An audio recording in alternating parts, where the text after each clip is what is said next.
자신이 익숙했던 모든 것을 잃는다는 것은 어떤 기분일까? 삶의 가장 중요한 한 부분을 잃고 누군가의 도움에 기대야만 한다는 것은 70대 중반의 선희 씨는 평생을 독립적이고 당당하게 살아왔다. 남편과 사별한 후에도 그녀는 자녀들의 도움을 거절하고 혼자서 모든 것을 해결하며 살았다. 그녀에게 자동차는 단순한 이동수단이 아니었다. 그것은 그녀의 자유와 독립을 상징하는 날개였다. 그녀는 자동차를 몰고 어디든 갈 수 있었고 누구에게도 의지하지 않아도 되었다. 그녀의 삶은 운전대 위에서 완벽하게 통제되고 있었다. 그날 아침도 여느 때와 다름없이 평화로웠다. 선희 씨는 외출 준비를 마치고 자동차 열쇠를 들었다. 그녀는 늘 가던 도서관으로 향하고 있었다. 차에 시동을 걸고 익숙하게 골목길을 빠져나오는데 갑자기 머리가 핑 도는 듯한 어지러움을 느꼈다. 눈앞이 깜깜해지고 운전대가 그녀의 통제에서 벗어났다. 끼이 굉음과 함께 차는 도로 옆 가로수를 들이받았다. 다행히 큰 사고는 아니었지만 그녀는 그 자리에서 정신을 잃고 말았다. 정신을 차린 곳은 병원이었다. 그녀는 가벼운 뇌진탕 진단을 받았지만 의사는 그녀에게 충격적인 말을 전했다. 어르신, 지금부터 운전은 절대 안 됩니다. 혹시 모를 상황에 대비해서 다른 분의 도움을 받으셔야 합니다. 의사의 말은 그녀에게 사형 선고와 같았다. 운전 금지. 그녀의 독립적인 삶이 한순간에 무너져 내리는 소리가 들리는 듯 했다. 그녀는 의사의 말에 반박하려 했지만 그녀의 입에서는 아무 말도 나오지 않았다. 그녀는 자신의 삶의 가장 중요한 한 부분을 잃었다는 사실에 절망했다. 며칠 후 그녀는 병원에서 퇴원했다. 집으로 돌아온 그녀는 아무 말 없이 소파에 앉았다. 창밖으로 보이는 자신의 차는 찌그러져 있었고 그 모습은 마치 그녀의 삶처럼 초라해 보였다. 그때 초인종이 울렸다. 선희 씨는 누구인지 궁금했지만 몸을 일으킬 힘이 없었다. 현관문이 열리고 그녀의 아들 영훈이 들어왔다. 영훈은 걱정스러운 눈빛으로 그녀를 바라보았다. 엄마, 이제 혼자 다니시면 안 돼요. 제가 엄마를 위해 한 분을 모셨어요. 영훈의 말에 선희 씨는 짜증이 났다. 그녀는 자신이 혼자서 아무것도 할 수 없다는 것을 인정하는 것만 같았다. 그녀는 영훈의 말을 무시하고 고개를 돌렸다. 영훈은 문 밖으로 나가더니 한 남자와 함께 들어왔다. 그는 70대 초반으로 보이는 중년 남성이었다. 흰머리가 약간 섞여 있었지만 그의 얼굴에는 온화한 미소가 가득했다. 그의 이름은 민준이라고 했다. 그는 택시기사라고 자신을 소개했다. 안녕하세요, 사모님.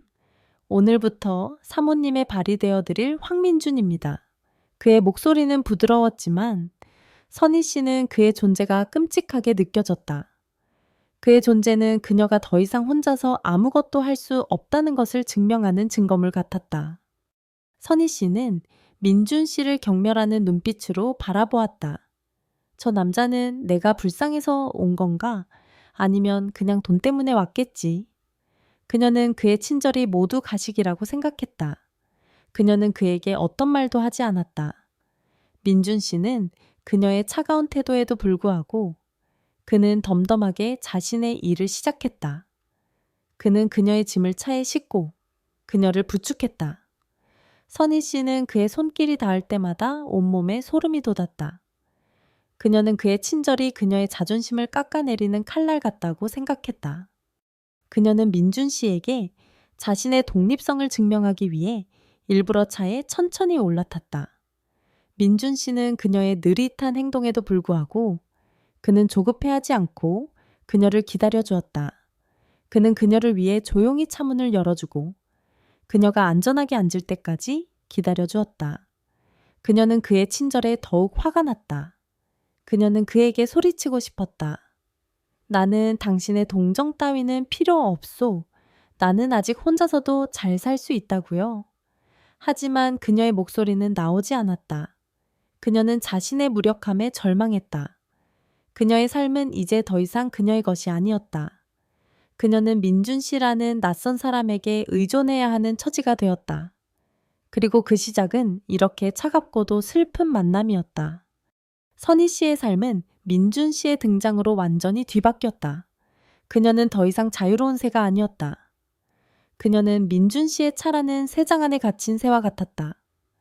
그녀는 자신의 삶을 통제할 수 있는 유일한 수단이었던 자동차를 잃었고 그 상실감은 그녀의 마음을 더욱 굳게 만들었다. 그녀는 민준 씨를 자신의 삶을 침해해야 하는 침입자라고 생각했다. 그는 그녀의 노쇠함을 상징하는 존재였고 그녀는 그 사실을 인정하고 싶지 않았다. 선희 씨는 민준 씨에게 자신의 불만을 표현하기 위해 의도적으로 차갑고 무례하게 대했다. 민준 씨가 그녀를 위해 조수석 문을 열어주면 그녀는 일부러 닫힌 뒷좌석 문을 열고 채 올라탔다. 민준 씨가 그녀의 취향을 물으며 라디오를 틀어주려고 하면 그녀는 시끄러우니 그냥 끄시오 라고 말했다. 그녀는 민준 씨가 자신을 동정하거나 그녀의 노쇠함을 이용해 돈을 벌고 있다고 믿었다. 그래서 그녀는 그의 모든 친절을 거부했다. 그녀의 마음속에는 오직 경멸과 불신만이 가득했다. 민준 씨는 그녀의 차가운 태도에도 불구하고 그는 묵묵히 자신의 일을 수행했다. 그는 늘 약속 시간 5분 전에 그녀의 집 앞에 도착했고 그녀가 차에 오를 때까지 조용히 기다렸다. 그녀가 차 안에서 한숨을 쉬거나 창밖을 바라보며 슬픔에 잠겨 있을 때도 그는 아무 말도 하지 않았다. 그는 그저 운전석에 앉아 그녀의 마음이 열릴 때까지 기다려주는 것만이 자신이 할 수 있는 최선이라고 생각했다. 그러나 선희 씨는 민준 씨의 침묵을 그의 무능함으로 받아들였다. 그녀는 그가 자신의 마음을 이해하지 못한다고 생각했다. 그녀는 그가 자신의 고통을 알지 못한다고 생각했다. 그래서 그녀는 그에게 자신의 삶을 보여주고 싶지 않았다. 그녀는 그에게 갈 곳을 말할 때마다 일부러 복잡한 길을 택하거나 여러 곳을 경유하게 만들었다. 그녀는 그가 자신의 요구를 거절하고 자신의 삶에서 벗어나기를 바랐다. 그것이 그녀가 그에게서 자유로워질 수 있는 유일한 방법이라고 믿었기 때문이다. 어느 날 선희 씨는 민준 씨에게 자신이 젊은 시절 즐겨 찾던 찻집으로 데려다 달라고 했다. 찻집은 이미 문을 닫고 다른 가게로 변해 있었다.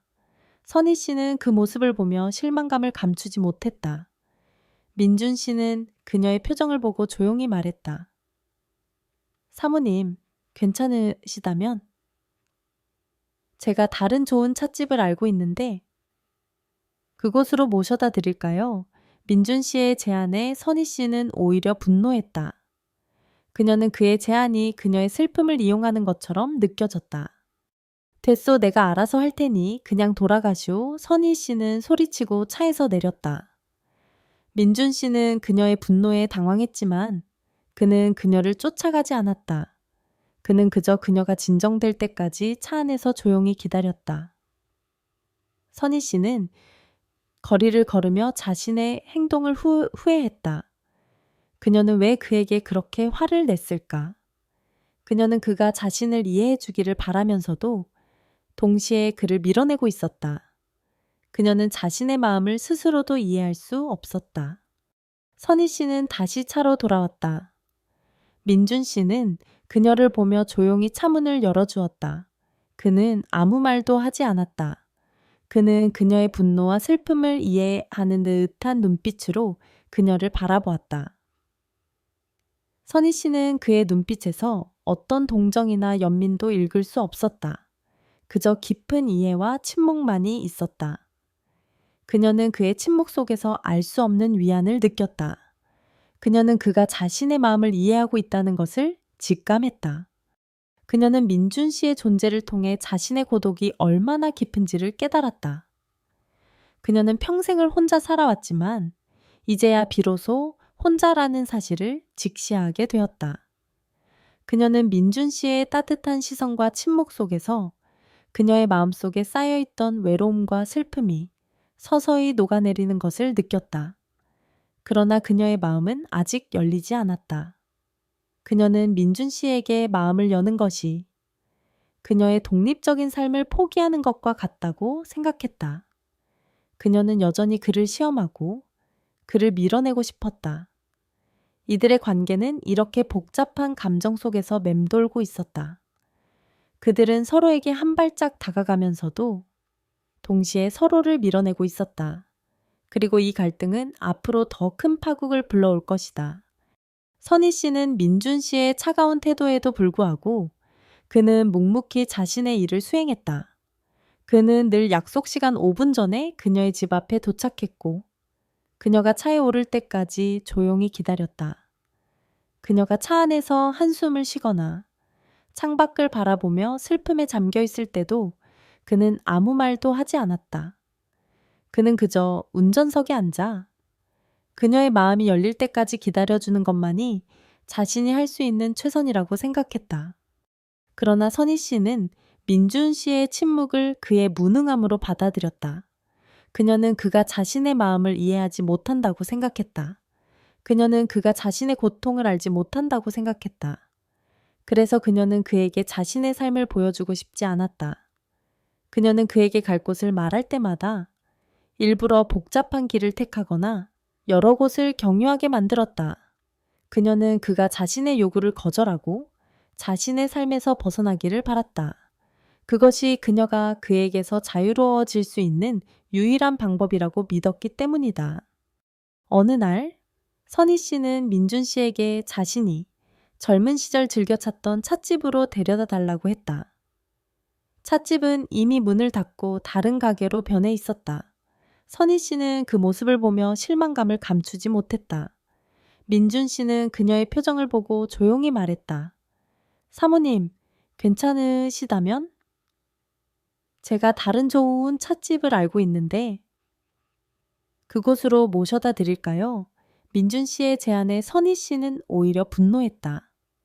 그녀는 그의 제안이 그녀의 슬픔을 이용하는 것처럼 느껴졌다. 됐소, 내가 알아서 할 테니 그냥 돌아가시오. 선희 씨는 소리치고 차에서 내렸다. 민준 씨는 그녀의 분노에 당황했지만 그는 그녀를 쫓아가지 않았다. 그는 그저 그녀가 진정될 때까지 차 안에서 조용히 기다렸다. 선희 씨는 거리를 걸으며 자신의 행동을 후회했다. 그녀는 왜 그에게 그렇게 화를 냈을까? 그녀는 그가 자신을 이해해 주기를 바라면서도 동시에 그를 밀어내고 있었다. 그녀는 자신의 마음을 스스로도 이해할 수 없었다. 선희 씨는 다시 차로 돌아왔다. 민준 씨는 그녀를 보며 조용히 차문을 열어주었다. 그는 아무 말도 하지 않았다. 그는 그녀의 분노와 슬픔을 이해하는 듯한 눈빛으로 그녀를 바라보았다. 선희 씨는 그의 눈빛에서 어떤 동정이나 연민도 읽을 수 없었다. 그저 깊은 이해와 침묵만이 있었다. 그녀는 그의 침묵 속에서 알 수 없는 위안을 느꼈다. 그녀는 그가 자신의 마음을 이해하고 있다는 것을 직감했다.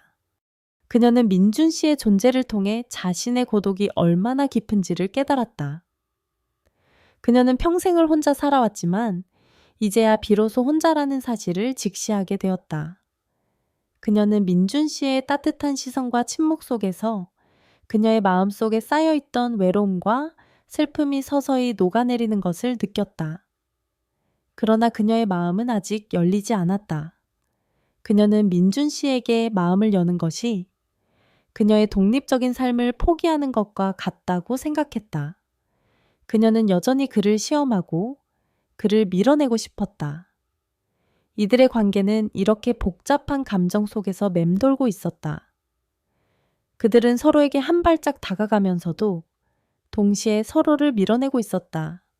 그리고 이 갈등은 앞으로 더 큰 파국을 불러올 것이다.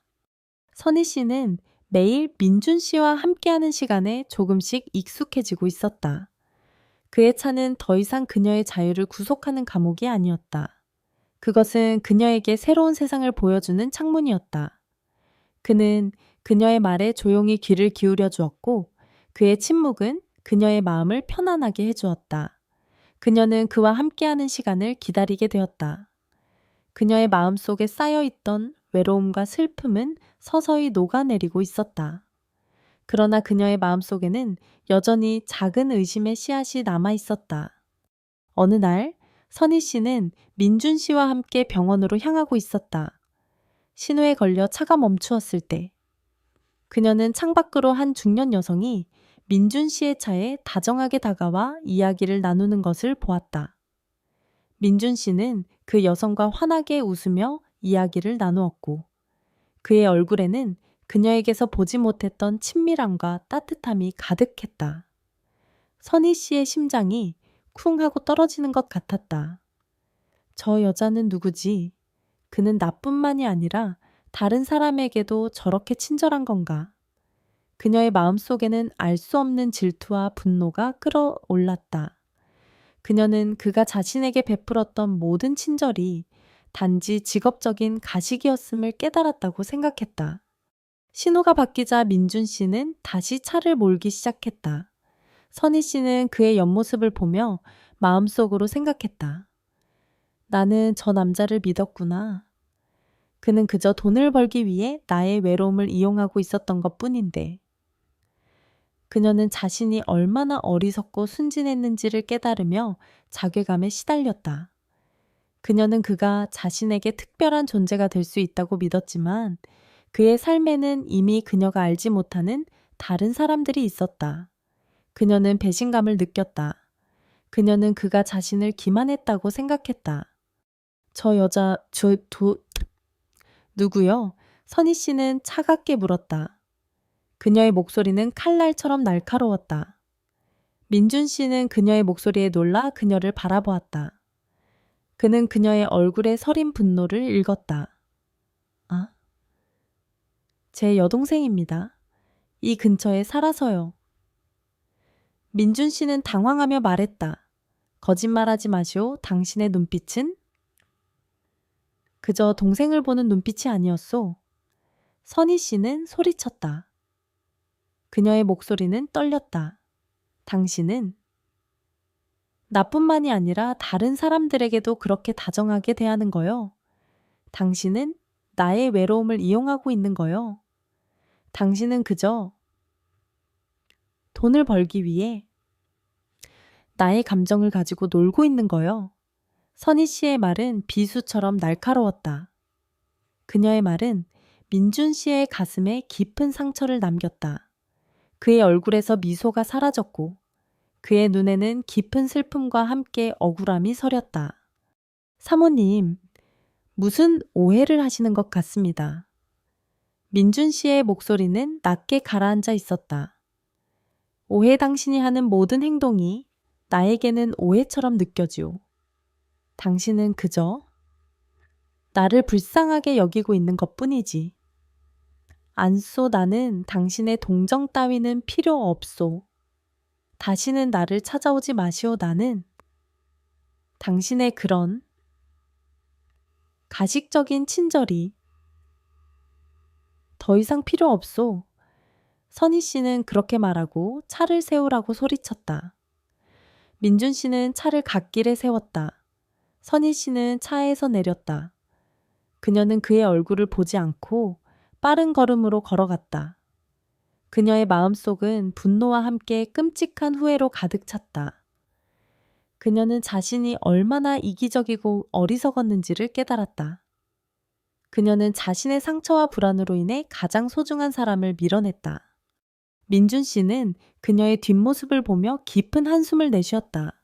그는 그녀의 분노가 자신을 향한 것이 아니라 그녀의 마음속에 있는 깊은 상처에서 비롯된 것임을 알았다. 그는 그녀의 외로움과 고독을 이해했다. 그는 그녀에게 다가가 그녀의 손을 잡고 그녀를 위로해주고 싶었다. 하지만 그의 발은 떨어지지 않았다. 그녀의 말은 그의 가슴에 깊은 상처를 남겼다. 그는 그녀의 마음이 열릴 때까지 기다려주는 것만이 자신이 할 수 있는 최선이라고 생각했지만 그녀의 말은 그의 인내심의 한계를 시험하고 있었다. 그는 그들의 관계가 이렇게 비극적인 결말을 맞이하게 될까봐 두려웠다. 선희 씨는 민준 씨에게 상처를 주고 차에서 내린 후 후회와 함께 끔찍한 자괴감에 시달렸다. 그녀는 자신의 말이 얼마나 잔인하고 이기적이었는지를 깨달았다. 그녀는 자신의 외로움과 불안을 민준 씨에게 투영했고 그 결과 그의 순수한 마음을 짓밟았다.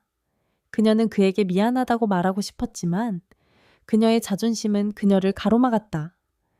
그녀는 자신이 얼마나 어리석고 나약한 존재인지를 증명하기 위해 민준 씨가 필요 없다는 것을 스스로에게 증명하기 위해 무모한 결정을 내렸다. 그녀는 버스 정류장으로 향했다. 그녀는 버스를 타고 목적지까지 혼자 갈 수 있다고 믿었다. 그것이 그녀의 독립성을 되찾는 유일한 방법이라고 생각했다.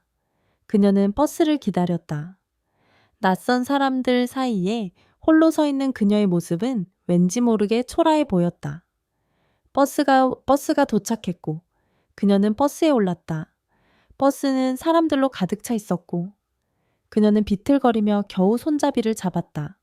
버스가 출발하자 그녀는 다시 한번 끔찍한 현기증을 느꼈다. 눈앞이 핑 돌고 온몸의 힘이 빠져나가는 느낌이었다. 그녀의 손은 손잡이를 놓쳤고 그녀는 그대로 버스 바닥에 쓰러졌다. 주변 사람들이 놀라 그녀를 부축했다. 어르신? 괜찮으세요? 어디 아프세요? 그녀는 그들의 걱정스러운 목소리를 들었지만 그녀의 귀에는 아무 소리도 들리지 않았다. 그녀는 자신의 무력함을 다시 한번 직면했다. 그녀는 더 이상 혼자서 아무것도 할 수 없었다.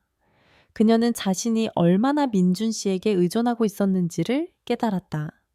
민준 씨의 차는 그녀에게 단순한 이동수단이 아니라 그녀의 안정과 마음의 평화를 지켜주는 공간이었음을 이제야 알았다. 선희 씨는 사람들의 부축을 받으며 간신히 버스에서 내렸다.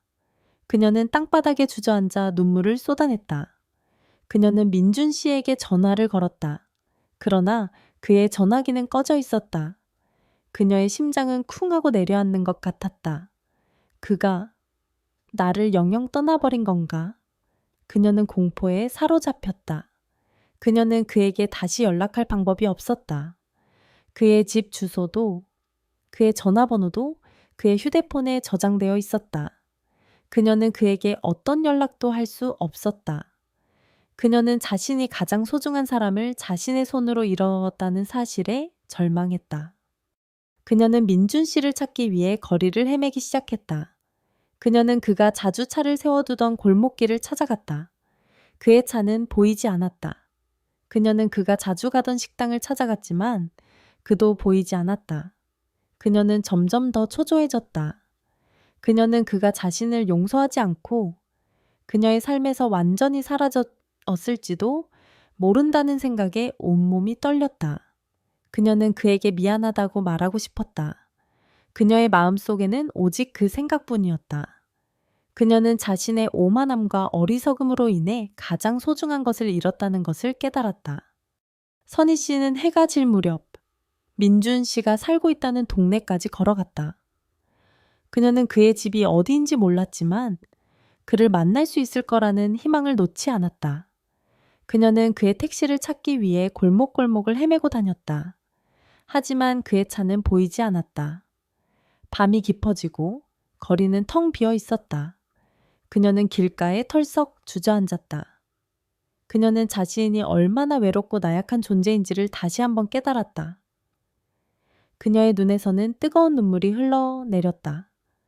그녀의 마음속에는 오직 민준 씨를 향한 그리움과 후회만이 가득했다. 그녀는 자신이 그를 얼마나 필요로 하는지를 이제야 비로소 알았다. 그녀는 이제 그가 단순한 택시기사가 아니라 그녀의 삶의 일부가 되었다는 것을 깨달았다. 그녀는 그를 잃었다는 생각에 절망했다. 그녀의 삶은 다시금 끝을 향해 달려가고 있었다. 선희 씨는 밤거리에 주저앉아 하염없이 눈물을 흘렸다. 그녀의 마음은 공허함과 함께 끔찍한 후회로 가득 찼다. 그녀는 민준 씨를 향한 자신의 행동이 얼마나 어리석고 잔인했는지를 깨달았다. 그녀는 자신의 불안과 외로움으로 인해 가장 소중한 사람을 자신의 손으로 밀어냈다는 사실에 괴로웠다. 그녀는 이제 그를 영원히 잃었다고 생각했다. 그때였다. 희미한 헤드라이트 불빛이 그녀의 앞에 멈춰 섰다. 그녀는 고개를 들어 빛을 바라보았다. 익숙한 택시였다. 택시 문이 열리고 민준 씨가 그녀를 향해 걸어왔다. 그의 얼굴에는 걱정과 함께 깊은 슬픔이 서려 있었다. 선희 씨는 그를 보자마자 참았던 눈물을 쏟아냈다. 그녀는 그에게 달려가 그의 품에 안겼다. 그녀의 몸은 떨리고 있었고 그녀의 목소리는 흐느낌에 섞여 나왔다. 민준 씨, 죄송해요. 정말 죄송해요. 그녀는 흐느끼며 말했다. 민준 씨는 그녀를 말없이 품에 안았다. 그는 그녀의 등에서 느껴지는 떨림과 그녀의 눈물 속에서 그녀의 진심을 느꼈다. 그는 그녀가 얼마나 많은 고통을 겪었는지를 알았다. 그녀가 그토록 자신을 밀어냈던 것은 그녀가 그만큼 외롭고 상처받았기 때문이라는 것을 이제야 비로소 이해했다. 괜찮습니다. 사모님, 괜찮아요. 민준 씨의 목소리는 부드럽고 따뜻했다. 그의 말 한마디에 선희 씨는 더욱 서럽게 울었다. 그녀는 그의 따뜻한 품속에서 위안을 느꼈다. 그녀는 자신의 오만함과 이기심을 모두 털어놓고 싶었다. 민준 씨, 저는 당신이 필요했어요. 당신은 저에게 단순한 택시 기사가 아니었어요. 당신의 차는 저에게 가장 안전한 공간이었어요. 당신이 없으면 저는 혼자서는 아무것도 할 수 없어요. 선희 씨는 자신의 무력함을 솔직하게 인정했다. 그녀는 그에게서 자신의 자존심을 지키려 애썼지만 이제는 그 자존심이 아무 의미가 없다는 것을 깨달았다. 그녀에게 가장 중요한 것은 민준 씨의 존재였다. 선희 씨의 고백을 들은 민준 씨는 그녀의 손을 잡고 그녀의 눈을 바라보았다. 그의 눈빛은 진심으로 가득 차 있었다. 사모님, 저도 사모님이 필요했습니다. 민준 씨의 말에 선희 씨는 깜짝 놀랐다. 저는 아내를 잃은 후 제 삶이 끝났다고 생각했습니다. 저는 택시를 운전하며 하루하루를 버텨냈습니다. 하지만 사모님을 만난 후 저의 삶은 달라졌습니다. 저는 사모님을 위해 운전하는 것이 저의 삶의 이유가 되었습니다. 그의 목소리는 떨렸지만 그는 말을 멈추지 않았다. 저는 사모님에게 그저 돈을 받고 일하는 택시기사가 아니었습니다. 저는 사모님의 곁에서 사모님을 지켜주고 싶었습니다. 저는 사모님을 보며 저의 삶을 다시 살아가고 싶었습니다. 민준 씨의 고백은 선희 씨의 가슴을 깊게 울렸다. 그녀는 그가 자신의 아픔을 외면하지 않고 자신의 마음을 솔직하게 털어놓았다는 사실에 감동했다. 그녀는 그가 자신에게 어떤 동정이나 연민도 보이지 않았다는 것을 깨달았다. 그는 그저 그녀의 상처를 이해하고 그녀의 아픔을 함께 나누고 싶어 했을 뿐이었다. 선희 씨는 그의 손을 잡고 그를 바라보았다. 그녀는 그의 눈에서 자신과 같은 고독과 슬픔, 그리고 새로운 삶에 대한 희망을 보았다. 그녀는 그에게서 자신의 잃어버린 반쪽을 찾은 것만 같았다. 그녀는 이제 더 이상 망설일 필요가 없었다. 그녀는 그에게 자신의 마음을 솔직하게 고백하고 싶었다. 민준 씨, 저는 당신을 사랑합니다. 저는 당신을 통해 제가 잃어버렸다고 생각했던 사랑을 다시 찾았습니다. 선희 씨의 목소리는 떨렸지만 그 속에는 진심이 가득 차 있었다. 그녀의 고백에 민준 씨는 그녀를 꼭 끌어안았다. 그들은 서로의 품에 안겨 아무 말도 하지 않았다. 그들의 침묵은 어떤 말보다도 더 깊은 사랑을 담고 있었다. 그들은 서로의 존재를 통해 삶의 마지막 여정을 함께할 동반자를 찾았다. 그리고 그들의 사랑은 이렇게 고통 속에서 피어났다. 그들은 서로의 손을 잡고 새로운 삶의 여정을 함께 걷기 시작했다. 그들의 삶은 이제 더 이상 외로운 길이 아니었다. 그들의 길은 이제 함께 걷는 길이 되었다. 선희 씨와 민준 씨의 관계는 그렇게 시작되었다. 그들은 더 이상 외로운 두 사람이 아니었다. 그들의 삶은 서로의 존재로 인해 새로운 의미를 찾았다. 민준 씨의 택시는 더 이상 그녀의 자유를 구속하는 감옥이 아니었다. 그것은 그녀의 새로운 삶을 향한 첫걸음이었다. 그들의 모든 여행은 이제 특별한 목적지 없이 오직 서로의 마음을 향해 나아가는 여정이었다. 선희 씨는 이제 민준 씨에게 자신의 삶에 대해 이야기하기 시작했다. 그녀는 그에게 남편과 함께했던 소중한 추억들을 들려주었다. 그녀는 그의 미소와 함께 그의 따뜻한 손길과 그의 다정한 목소리를 떠올렸다. 그녀는 더 이상 그에게 슬픔이나 회한을 느끼지 않았다. 그녀는 그저 그와의 추억을 소중히 간직하고 그 추억을 민준 씨와 함께 나누고 싶었다. 민준 씨는 그녀의 이야기를 조용히 들었다. 그는 그녀의 이야기에 고개를 끄덕이거나 가끔씩 따뜻한 미소를 지어 보였다. 그는 그녀의 남편이 어떤 사람이었는지를, 그리고 그녀가 그를 얼마나 사랑했는지를 이해했다. 어느 날 선희 씨는 민준 씨에게 말했다. 민준 씨, 우리 남편은 참에 멋진 사람이었어요. 제가 힘들 때마다 늘 제 곁에 있어 주었죠. 제가 아플 때는 밤새도록 저를 간호해 주기도 했어요. 저는 그가 없는 삶은 아무 의미가 없을 줄 알았어요.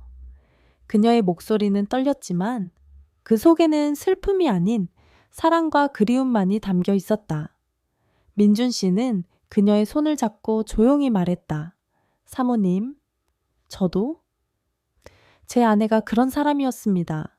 저는 아내를 잃은 후 제 삶이 끝났다고 생각했었죠. 하지만 사모님을 만난 후 저의 삶은 다시 시작되었습니다. 민준 씨의 진심 어린 고백에 선희 씨는 눈물을 흘렸다. 그녀는 그가 자신의 아픔을 이해하고 있다는 것을 알았다. 그들의 택시 안은 그들의 개인적인 공간이 되었다. 그들은 그 안에서 서로에게 솔직하게 마음을 털어놓았다. 그들은 서로의 아픔을 나누고 서로의 슬픔을 보듬어 주었다. 그들은 더 이상 외로운 두 사람이 아니었다. 그들은 서로의 존재를 통해 삶의 모든 순간이 소중하다는 것을 깨달았다. 민준 씨는 그녀를 위해 자신이 알고 있는 아름다운 곳으로 그녀를 데려갔다.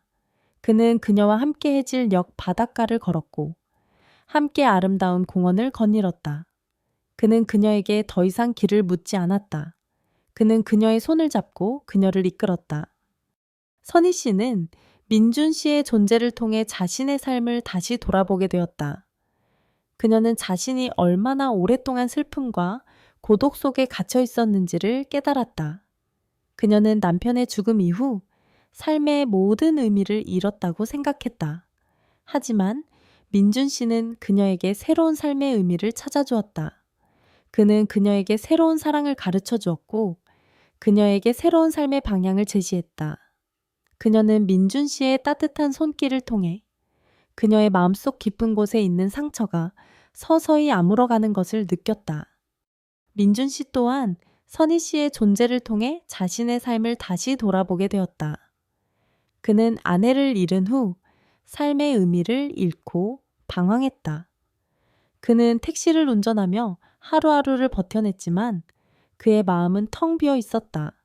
하지만 선희 씨를 만난 후 그의 삶은 다시 채워지기 시작했다.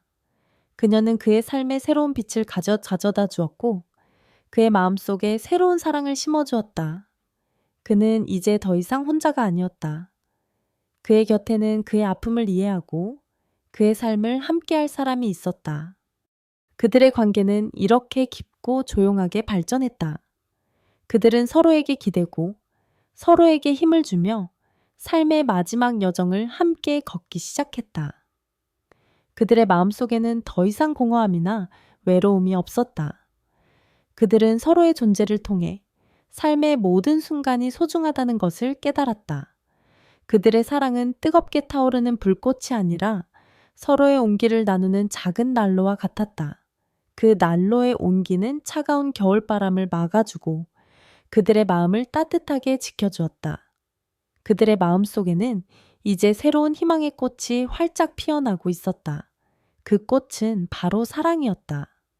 선희 씨와 민준 씨의 관계는 이제 더 이상 외로운 두 사람이 아니었다. 그들의 삶은 서로의 존재로 인해 새로운 의미를 찾았다. 민준 씨의 택시는 더 이상 그녀의 자유를 구속하는 감옥이 아니었다. 그것은 그녀의 새로운 삶을 향한 첫걸음이었다. 그들의 모든 여행은 이제 특별한 목적지 없이 오직 서로의 마음을 향해 나아가는 여정이었다. 어느 맑은 가을날, 민준 씨는 선희 씨를 작은 동네 카페로 데려갔다. 카페는 작고 아담했지만 따뜻한 햇살이 창문을 통해 쏟아져 들어와 아늑한 분위기를 자아냈다. 민준 씨는 카운터로 가서 따뜻한 커피 2잔을 주문했다. 그는 커피 잔을 받아들고 한 잔은 선희 씨에게 건네고 다른 한 잔은 자신의 앞에 놓았다. 민준 씨는 커피 잔을 조심스럽게 들고 선희 씨를 향해 말했다. 사모님, 제가 처음 사모님을 만났을 때 토리옥즈님, 사모님은 커피를 드시지 않는다고 하셨었죠? 민준 씨의 말에 선희 씨는 희미하게 미소 지었다. 그때는 커피를 마실 여유가 없었어요. 제 마음은 커피처럼 차갑고 썩거든요. 선희 씨의 솔직한 고백에 민준 씨는 그녀의 손을 잡았다.